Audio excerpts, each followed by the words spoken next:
Alberta Primetime with Michael Higgins. Welcome to Alberta Primetime. Ahead tonight, the new mayor of Red Deer on what it took to bring down the tax rate. But first, from a significant increase in citizen petition fees in the latest MLAs added to the recall list, to the top political stories of 2025. Let's kick off the program with tonight's politics panel. And joining us this evening, Mount Royal University political scientist Duane Bratt and Rob Breakenridge, broadcaster, columnist, and host of the Line Alberta podcast. Good evening to you both. And let's begin with a significant increase in the fee for citizen-led petitions. An amendment to the Citizen Petition Act came to light late Wednesday, and we'll see the fee jumping from $500 to $25,000. The change will not affect the Forever Canada Initiative or the Alberta Prosperity Project's independence petition, though it appears the anti-coal mining petition spearheaded by Corb Lund may be impacted as his recent application was cancelled. He was told to reapply. Now, the amendment also prohibits fundraising to cover that $25,000 cost. Changes do not apply to recall petitions as they fall under the Recall Act. Duane, what message is the Smith government sending here? Oh, they're sending that we don't want to see citizens' initiative petitions. I mean, that's a huge barrier to entry, right? $500 to $25,000 is not a slight increase. It's a massive increase. And the ban on fundraising makes it prohibitive. And so let's take a step back, right? The legislation comes in 2020 under the Kenney government. Last spring, the Smith government made a series of amendments to that to make it easier. And that seemed to be aimed at the pro-separatist referendum proposal. Then a couple of weeks ago, in an omnibus bill, the government made it even easier to do so. They got rid of the 5-year limitation on competing pledges. They got rid of the requirement that it has to be constitutional. Again, making it easier. That allowed the separatists to get their referendum filed. Now they're making it really hard. So you're seeing several things. One is making it easier for groups that are, sympathetic to the government, or at least the government is sympathetic to their cause, and making it tougher for other groups. And the other is just how much change in the law between 2020 and today, or even going back to the spring of 2025 and today. So I think those are my big takeaways from this. Okay, Rob, surprised similar changes were not applied to the recall petitions. Yeah, it's kind of funny. And I think there was a temptation on the part of the government, because it sounds as though there were some changes that were originally going to be in Bill 14 that would have addressed recall, and they kind of backed away from that at the last minute, maybe worried about the optics of changing those rules just as they're facing all of these recall campaigns. So which is the bigger embarrassment, right? Having to face those campaigns or look like you're trying to pull the plug on those campaigns. So that's going to remain a thorn in the side for government. But just to see the extent to which they're tinkering with the referendum rules, keep in mind, we just had the debate over Bill 14. It passes in the legislature ends, and then it's an order in council that brings in these changes around, the amount of money you got to put up. It's just kind of like the government's going out of its way to make it easier for the separatists to proceed. And then, as Duane said, just trying to make it more difficult for everybody else. They lower the threshold so the separatists can get things rolling. They make these changes in Bill 14 so the separatists can come back and get things rolling. And as soon as they've got their paperwork filed, now all of a sudden, lo and behold, it's going to cost way more to try to file the Citizens Initiative referendum. So I think there's a reasonable conversation that can be had around where do you set the bar? Where do you set the bar in terms of putting money down, or how many signatures you got to get? And I think reasonable people can disagree on those thresholds, but just the scattered approach from the Alberta government, the constant caving to the separatist movement, that's what seems to be guiding all of this.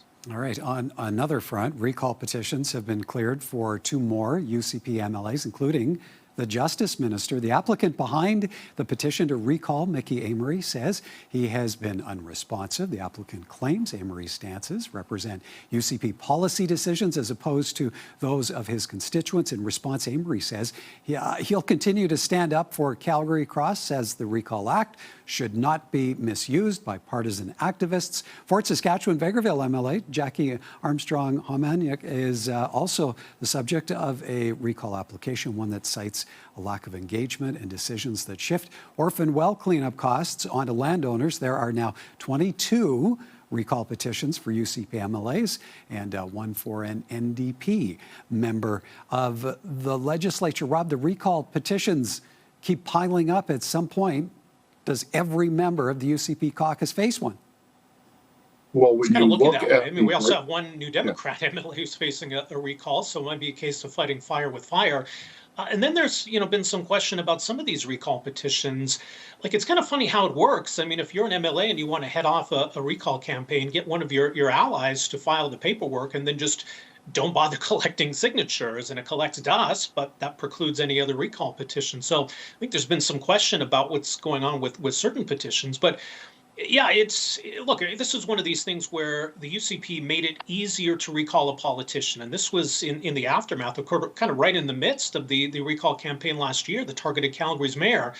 So they made it easier. They haven't put any parameters or guidelines as to why you would recall an MLA or a city councillor for that matter. And then to turn around and say, well, we don't think the law is being applied properly here. It's not being followed, or people aren't living up to the spirit or the intent of the law. It's nonsensical. This is the UCP law as they designed and implemented it, and they did try to make it easier. So it is volatile. I mean, there's some hurdles to clear here, but if we get to the point where there are some recall votes next year, or even potentially by-elections next year, that could be an excuse for the government to say, look, if the Albertans want to say on who's running the province, let's just have a general election. So it could set off some dominoes here that could lead to that, I think.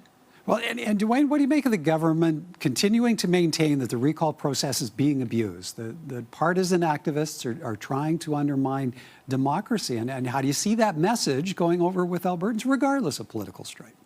Where is that in the legislation? It's not. Where was that in the messaging when the idea was floated by the Wild Rose Party, 15 years ago, or passed by the Kenney government?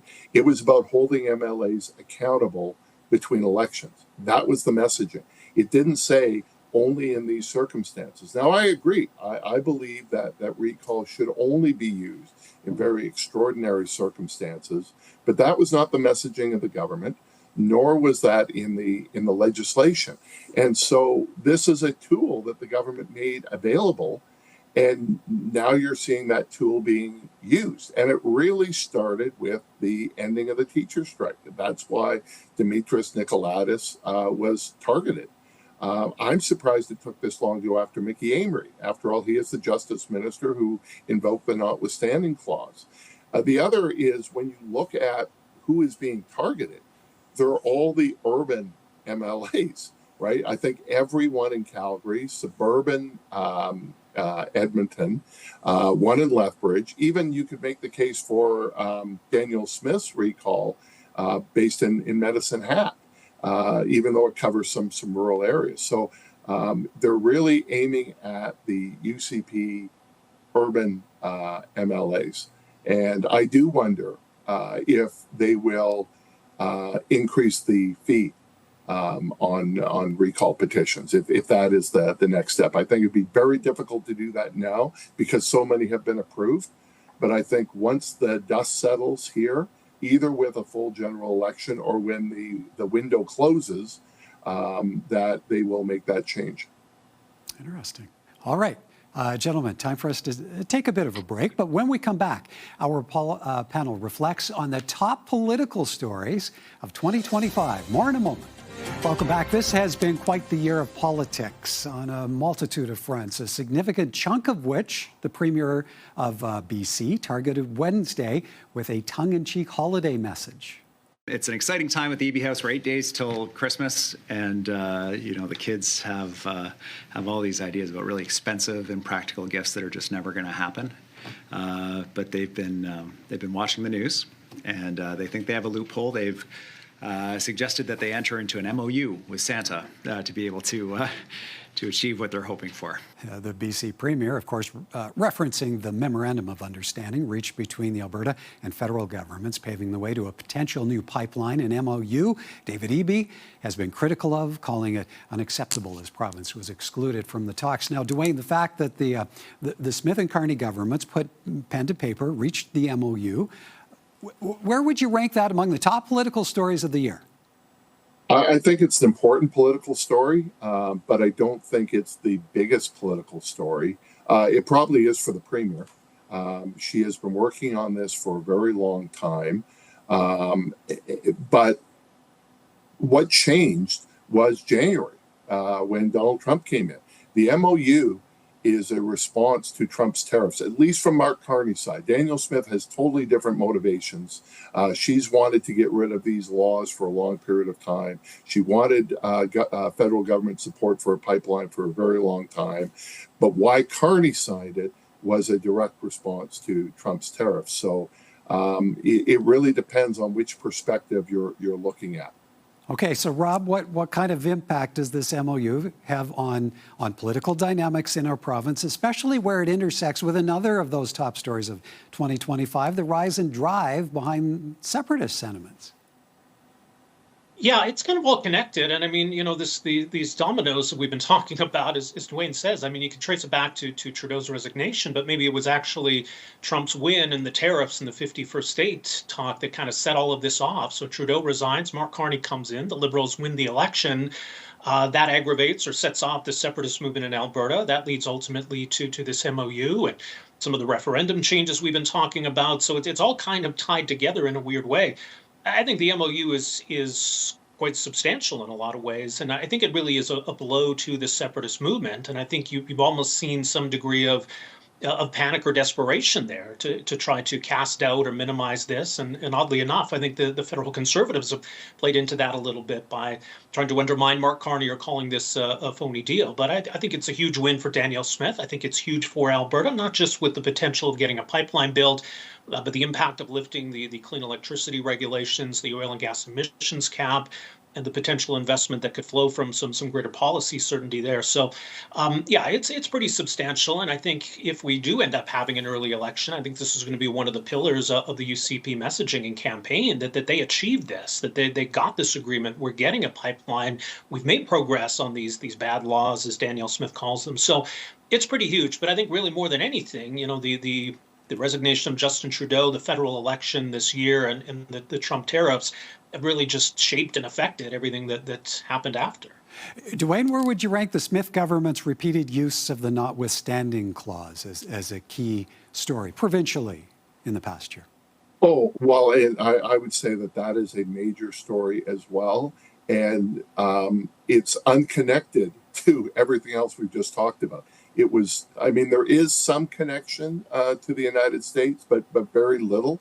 By and large, this was a decision of the Smith government, and it started with the teacher strike and imposing a wage settlement on the teachers and ordering them back to work and using the notwithstanding clause, and then using it 3 more times on transgender legislation.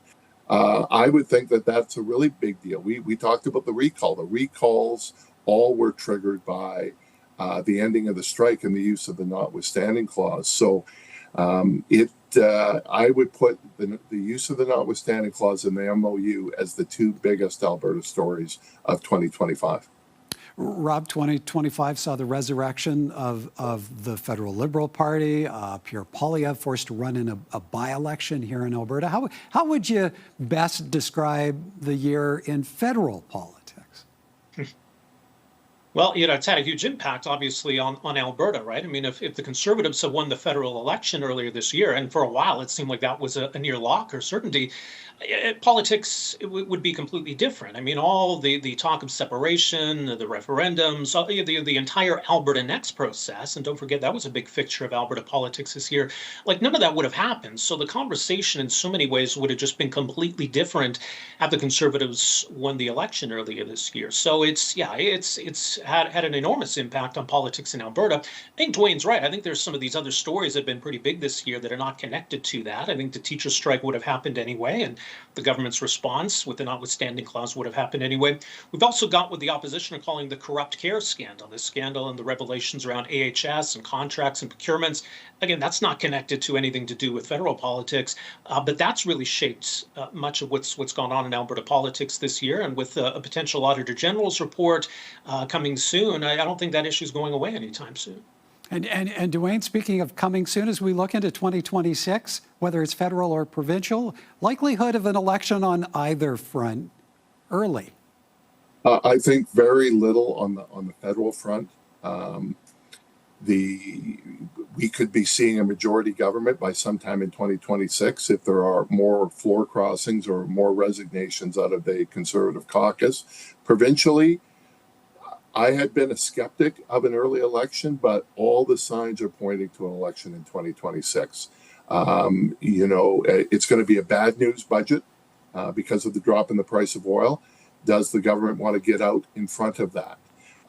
It's a way of dealing with all of the recall petitions. It's a way of getting in front of the corrupt care scandal. So there's lots of indications that are pointing to an early election in Alberta, but I don't think so federally. Rob, I'm giving you last word on this one. Alberta, early election? Yeah, I think Duane makes some good points about some of the factors that could lead us into an early election. I think the temptation might be there for the government. The weird thing is, one way or another, Albertans should be bracing to go to the polls. We could see several potentially recall votes followed by by-elections. We could see, obviously, an independence referendum, perhaps referendums on other questions too. So there could be a lot of reasons why we go to the polls in 2026, maybe an election, maybe these other matters. All right, gentlemen, we'll leave it there. Great to hear from you both. Thank you kindly. Okay. Thanks, Michael. Thanks, Rob.